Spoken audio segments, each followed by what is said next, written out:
mass, whether it's endosono, PET CT. Such if this question is related to PET CT, then there is some role of PET CT when you are trying to reevaluate patient for operability after neoadjuvant chemoradiotherapy. So whenever this type of question is asked, rather than writing sentences, you just write what is a role in a diagnosis. So you can, in a diagnosis, you can detect mass better than CT, better than MR. You can take FNA to find histology. Subsequently, in subsequent post chemo radiotherapy, whether there is any role or not, and to detecting any recurrence. So the endosono may not be good if you are already opted for Whipple's surgery, and then you have to see for recurrence. Then the imaging of choice will be either CT or PET CT. Okay. So whenever you will be asked regarding role of XY, you try to make a point wise answer so that your time will be saved and you will score more. Okay.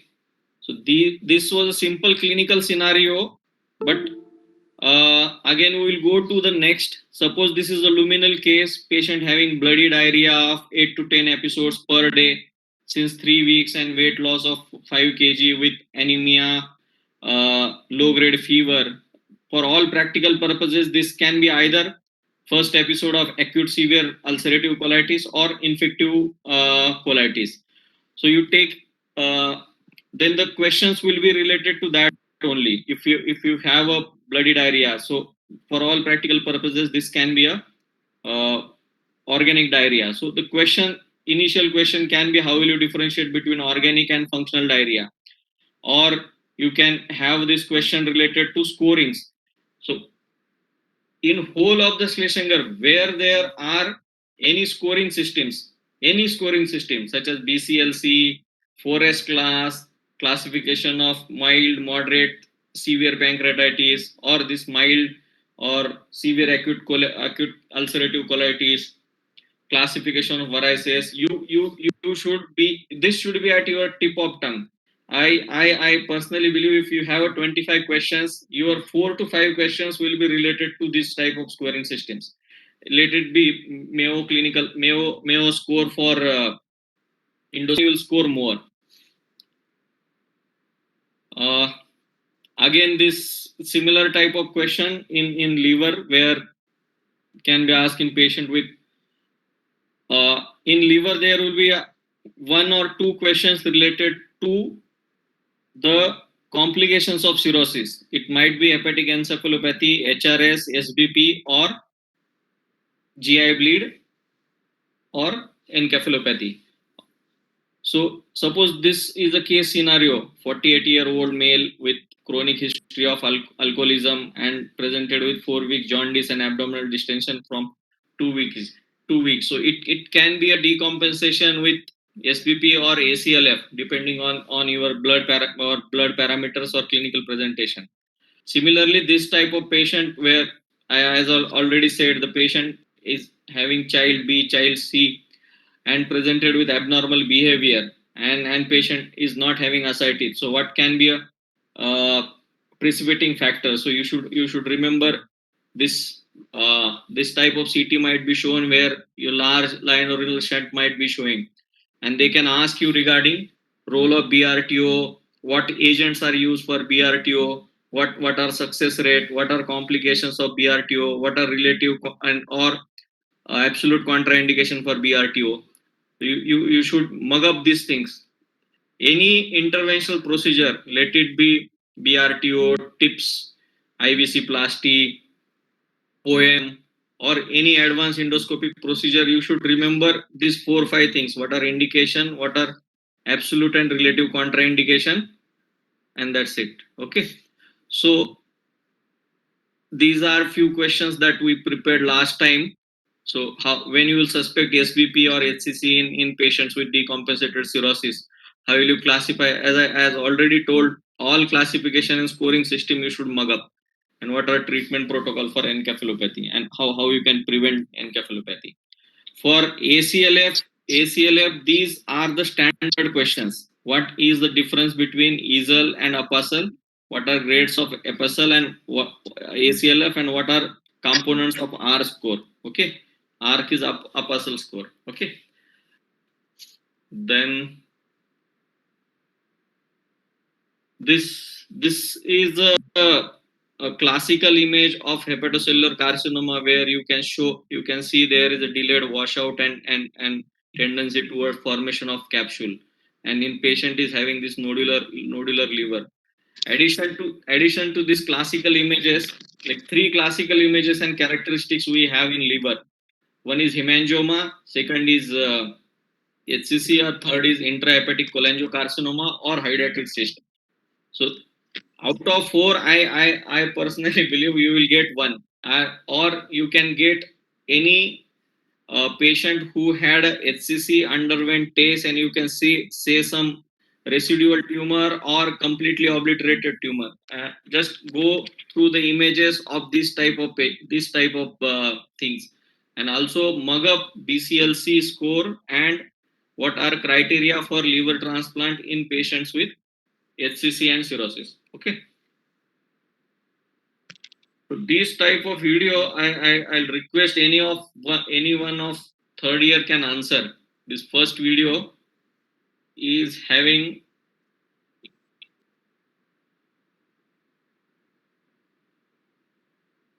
So the question might be, what are the types of clips? So you can see there was already a hemoclips were applied, but the bleeding was continued. So over the scope, OSCO clip was applied, and then subsequently bleeding has stopped. And this you can see in the relook.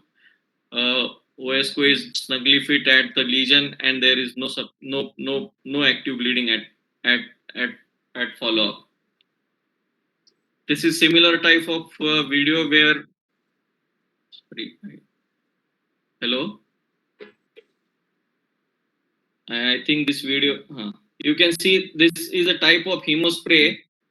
I borrowed this video from someone, and the hemospray is applied.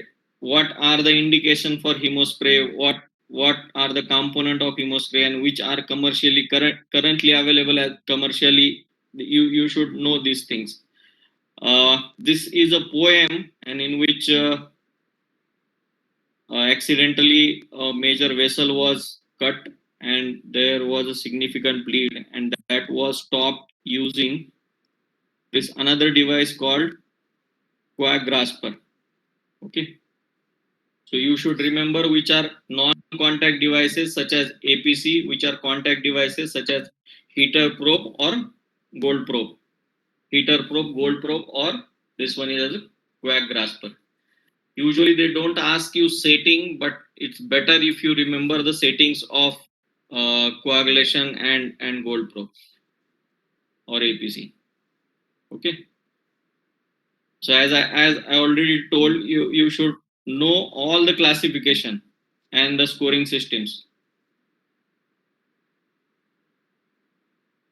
So as I told you before, there will be questions related to the interpretation of test, and this test will be either hydrogen breath test, HVPG, manometry, anorectal manometry, or esophageal manometry.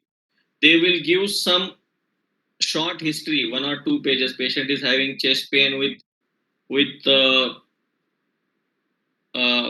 dysphagia. So this can be a jackhammer or hypercontractile esophagus, and you have to summarize the findings of manometry on for 2 or 3 marks.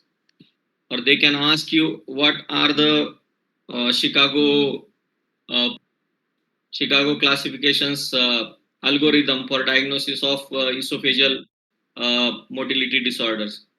This is similar type. This is normal peristalsis. This is failed peristalsis, and this is weak peristalsis. Okay. So I'll suggest everyone to go through how to interpret hydrogen or lactulose breath test, how to interpret graphs of pH metry, how to interpret anorectal or esophageal manometry, how to interpret HVPG, and you can also see NBI for these two things: how to differentiate between adenoma and non-adenoma, and how to diagnose early cancers. There might be images of this. Okay. coming to the last part, which is related to statistics. So last year, out of 25 questions, there were 2 questions of statistics and one of related to the case scenario where the a study was being conducted for prevention of post ERCP pancreatitis, and there were 2 arms, and in few patients there were crossover between one arm to second arm.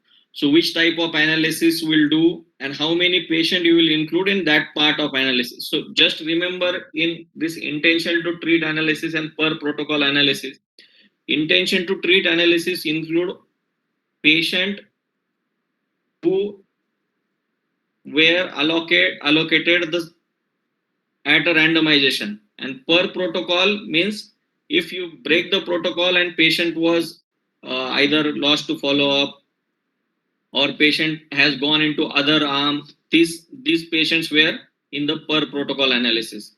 And in intention to treat analysis, all patients will be included at as per the randomization. This kappa statistics or agreement between two observers is there are few new papers coming up, so I think this might be asked in your exam, how to test agreement between two or more observers. Okay, so recently there was paper in endoscopy journal where the agreement was studied for a percentage of debris in WAN in patients with acute severe pancreatitis, and this type of statistics was used. You just remember, they will ask you, they will give you scenario, what is the study design and which test you will use. Okay, so I'll just show you in, sorry. So when you were giving you will be given some study scenario and your outcome will be given. Suppose outcome is whether patient will develop PEP or not. Okay, so this will be like yes and no data. We in statistical terms which call is as qualitative data. So they will ask you which test you will use. For qualitative data, this type a test is chi-square. That's 2 by 2 table. Okay, or Fisher exact test if the sample size is less than 5 in one of the group. If your outcome is uh, like continuous data. So continuous data means it will be the numerical. So if there is a number, suppose a BMI, this will be a continuous number. In this type of test, if you are analyzing two different groups, suppose patient who has undergone ESG versus patient undergone intragastric balloon, and how much is change in the BMI. If there are two groups, then you can use T test. If there is only one group ESG and you have a data of pre and post ESG at 2 points, at baseline and suppose at 12 months, then there is different type of T test called pair T test. Okay, and if you have more than 2 readings, then there is a different type of test called ANOVA of repeated measures. Okay, you can take down notes because you will definitely get 2 questions in this. ANOVA of repeated measures, if you have more than 2 observation in a single patient, baseline 3 months, 6 months, 12 months. Okay, it's called ANOVA of repeated measures. Suppose you have this BMI in three groups: ESG, ESG, LSG, laparoscopic sleeve, and intragastric balloon. Then you compare them with ANOVA. This ANOVA and this ANOVA is different. This ANOVA will just compare between three groups, and this ANOVA of repeated measures will compare in a single patient. There will be three different groups of patient, and this will be have a group of patient who has underwent a single procedure, but a measurement was done as different time interval. Here will in ANOVA of repeated measures, here will be time. Suppose similar example, you will get a fecal calprotectin. Okay, and you started new drug. At baseline you did, at 12 weeks you did, at 24 weeks you did, and at 52 weeks you did. For this you will require ANOVA of repeated measures. Okay, if you have fecal calprotectin with different type of intervention, you gave steroid, you gave azathioprine, you gave infliximab, and then you are measuring fecal calprotectin, then you will have ANOVA, and you will check the difference. Okay, this is very simple to remember. If you have outcome which is qualitative, yes and no, then the chi-square or Fisher exact test. If you have continuous data between two different groups, T test. If there is pre and post data, pre-intervention, post-intervention. Suppose you have a ECART score which is pre-poem and post-poem, then you use pair t-test. If you have ECART scored in the same patient for more than two time interval, then you use ANOVA of repeated measures, similar to this fecal calprotectin at different level. If you have more than two groups, then you again use ANOVA. Third, next part in statistics is time related event. Time related event, suppose mortality. So in mortality, few patient will die at 1 month, few will die after 3 months, few will die at 6 months, few will die at 9 months. So in this type, if there is any event which is related to time, or patient develops stent dysfunction, patient develop new patient develop diabetes. Suppose you are following patients with chronic pancreatitis. Few patient develop diabetes at 1 year, few patient develop after 2 years, few patient after 12 years. So this is a time related event. For this type of event, you need survival analysis.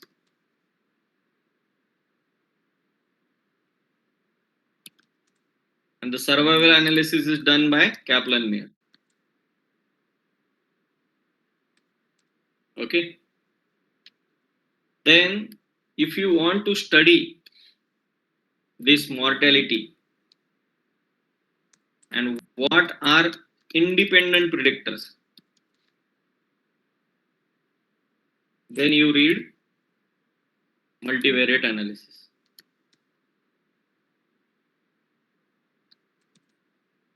So what multivariate analysis is, you have 10, suppose you have 10 factors, 10 predictors. Suppose you have 10 predictors of mortality, and these are significant in univariate analysis.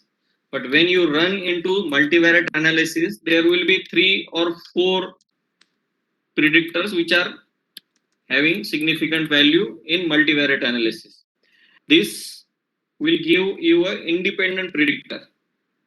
Suppose a patient having mortality is there a patient uh, who is more prone to die, can be aged. Is age, suppose patient is having age more than 40 or more than 60 years, he is more likely to die than the patient who is having a younger age. At same time, this patient might have CAD, but these two factors may nullify each other in few patients.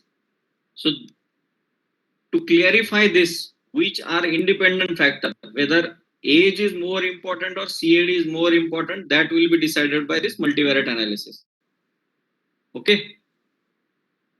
And the last part is diagnostic utility or diagnostic test. Suppose Kiran had a thesis on US versus MRCP to diagnose CBD stone. What you will study? What are sensitivity, specificity, positive predictive value, negative predictive value, etc. Okay. So this is called diagnostic testing. Similarly, diagnostic test where you measure sensitivity and specificity. Now this I have shown for like US and MRCP will give you value which is either stone is present or no. But suppose you are doing study on non-invasive biomarker of fibrosis, liver fibrosis. Okay, so this will get this you will get few values. So suppose you have a score like APRI, NFS score, etc. So you will get some values, and this value you can't calculate directly sensitivity and specificity from this value. For this value, you need to calculate area under curve, or it's called as receiver operating curve. So if you have more than 2 or 3 fibrosis score and you are comparing them, so you'll see how much area under curve is there, and uh, the test which have more area under curve will be the good test as compared to other test. Okay, so this I think these are 4-5 tests which are commonly asked. Apart from that, there are non-metric, non-parametric tests. They are usually not asked. You just remember these few things. If you have qualitative data, chi-square or Fisher exact test, continuous data, 2 groups, t-test, 1 group, 2 different time-related events, paired t-test, more than 2 observation, ANOVA of repeated measures, multiple group comparison with ANOVA, time-related event such as mortality, stent dysfunction, onset of diabetes, onset of malignancy, development of HCC in liver cirrhosis. For all this, you require survival analysis, and which is usually presented as a Kaplan-Meier curve. If you want to study independent predictor, then you require multivariate analysis, where which factor will be independently predicting the said event that will be calculated. Okay, and few other things you just read from this. You need to read from just Wikipedia. Don't read anything else at this moment. A first paragraph of Wikipedia is sufficient for just see, write a chi-square and read first paragraph, write t-test, read a first paragraph, uh, like write area under curve, just first paragraph. There are few other things: odds ratio, relative risk, and hazard ratio. Okay, odds ratio is usually calculated with survival analysis. Odds and relative risk, sorry, hazard ratio is calculated with survival analysis, and odds ratio and relative risk is calculated in cohort studies. Okay, so I think this will be the mostly your exam pattern, and this type of question might be asked.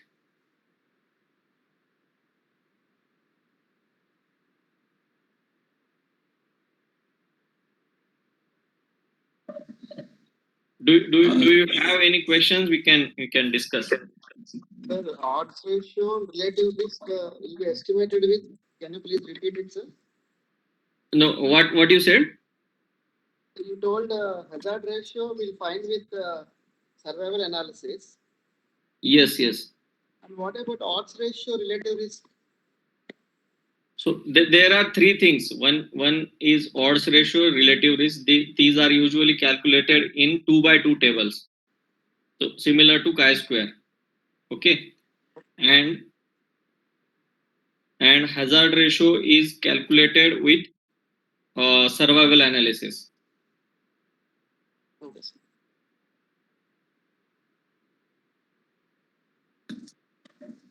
Sir, we got a question from Dr. Ashish Chen, sir. Sir is asking about explain about different study designs, sir. There are not prepared it, but there are basically two types of study design. One is intervention and one is non-intervention.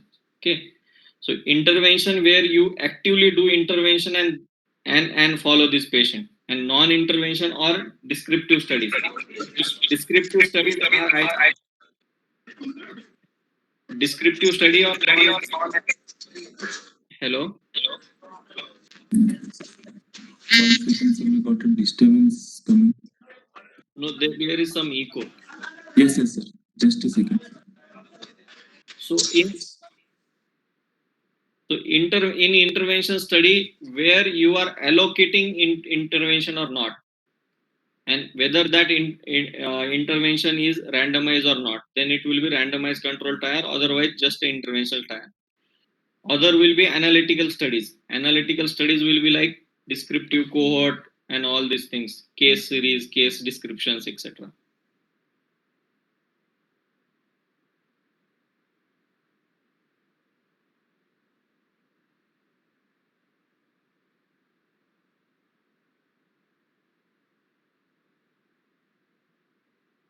Sir, again, we got another question from Dr. Sanjay Singh, sir.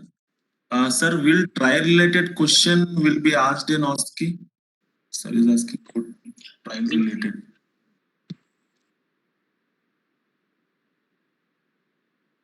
Trial related means like you want to say like I didn't understand what's trial related means.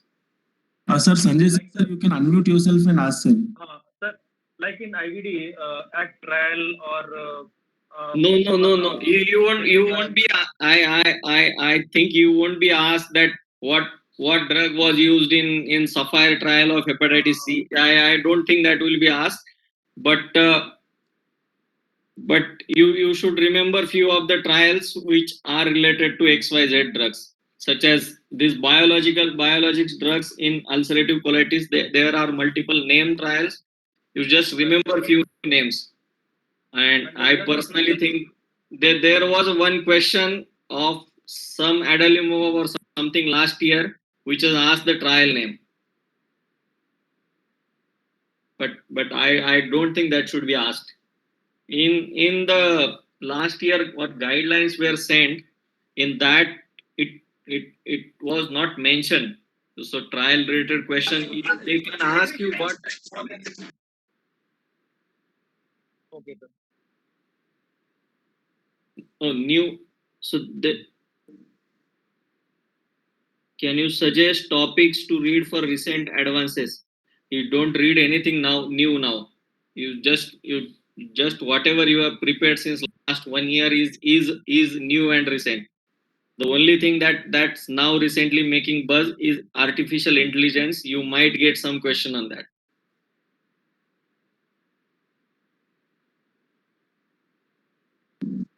Sir, shall I read out the next one, sir? Sir, what sort of clinical case history and examination are supposed to do for 15 minutes clinical case, sir? That is from Dr. Sanjay, sir. So I am not sure what is apart from OSCE. There was one case scenario which was common for everyone last year, and the questions were also common for everyone.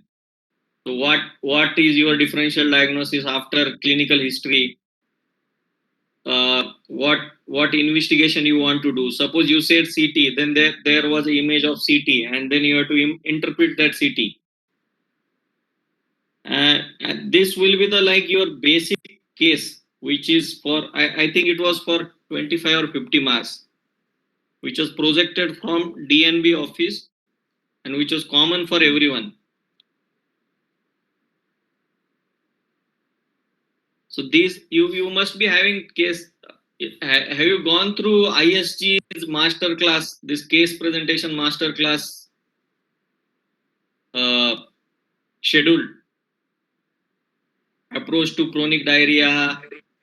Yes, So we it have sounds- gone through that. We have gone through that. So So one of that 12 question, you might be have one case scenario for discussion for, I think that was for 50 marks or 25 marks, apart from 200 marks OSCE. okay, sir. Thank you, sir. But you always see this exam will be more on interpretation of image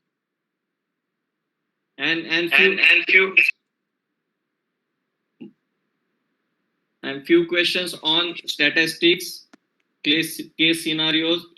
I remember each case scenario had either radiological image or endoscopic image or something related to pathological image.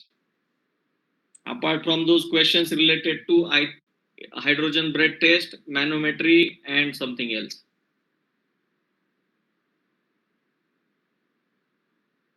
Sir, we got a question from Dr. Sweta, sir. Sorry, madam is asking, will new journal articles or topics will be asked in OSCE, sir? No, not in OSCE, but they will ask you in your Viva.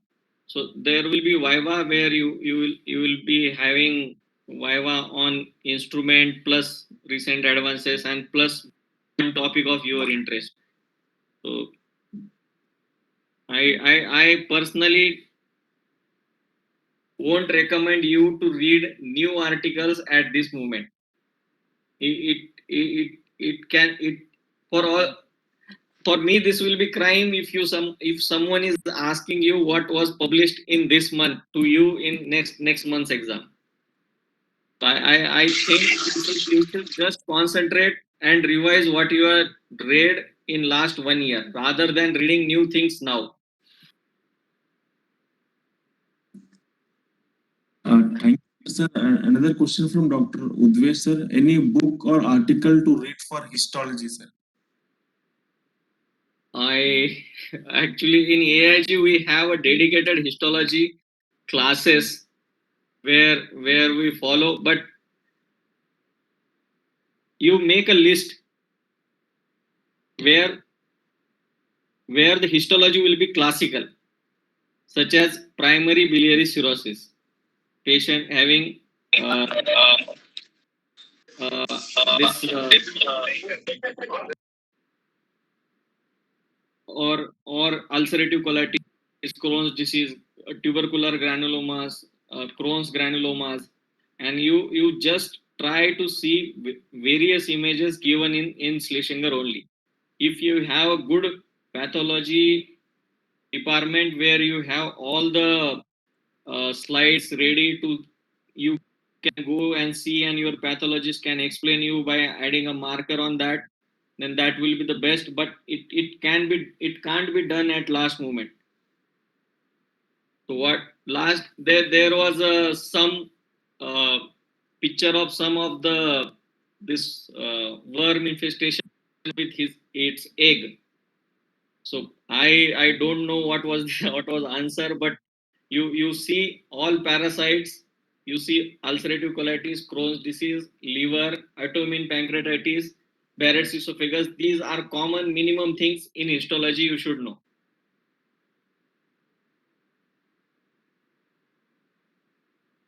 Fibrosis, which are stains for fibrosis, this type. Can we get last year OSCE questions by any way? I don't think that Sanjay, I don't think that will be available, and because it was projected from DNB board, I don't think that will be available anywhere.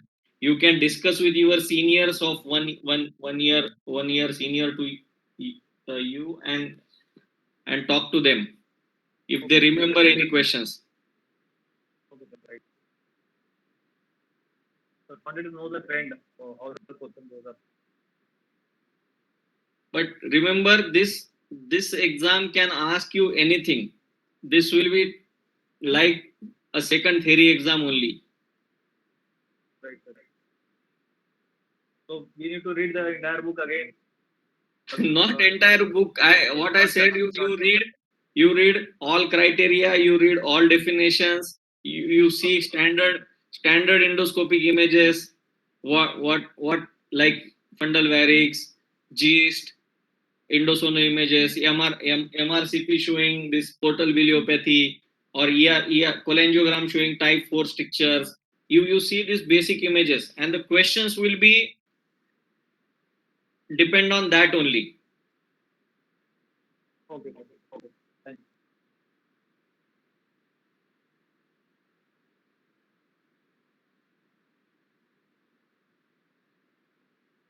If you have group, then just make sure you discuss on in your group how you are interpreting H2 breath test, manometries, pH metry, because this uh, out of these four, I think you will get one or two.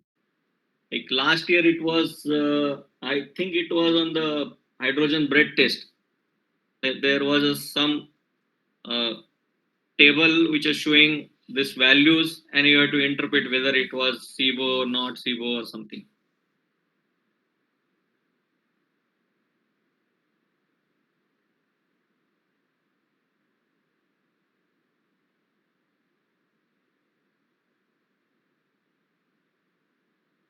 Doctors, any questions? Please, another 5-10 minutes.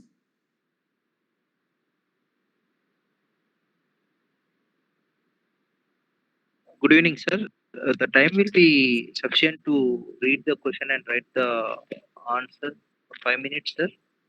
Yes, that's why I said you practice not only by reading, you also practice writing.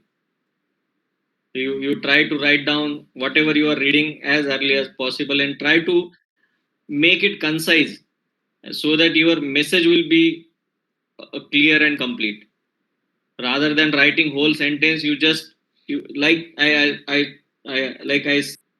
will say example is if you have asked regarding role of PET CT in CA pancreas. So what is role in diagnosis? What is role in follow up? And what is role in what is role in diagnosis? What is role in deciding resectability? And what is role in follow up? So follow up will be either to see whether patient has improved with neoadjuvant chemoradiotherapy and gone to borderline to resectable, and in follow up to detect recurrence. You just mention 4 points. For diagnosis, with what is the PET CT in CA pancreas for diagnosis? If it is inconclusive on US biopsy, and you still have clinical suspicions, you just write inconclusive US FNA in strong clinical suspicion. Borderline resectable, to see resectability after neoadjuvant chemotherapy. Recurrence, to detect recurrence after R0 R1 resection. Okay.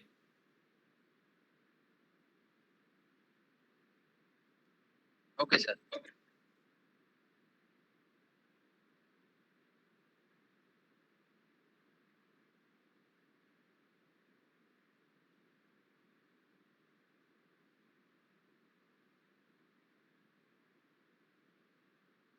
Yes, doctors, any further questions? I think they will decrease OSCE questions and may add another case. Rather than giving one case, they might add another case. So your OSCE questions might be reduced by either 50%, and additional case will be accommodated.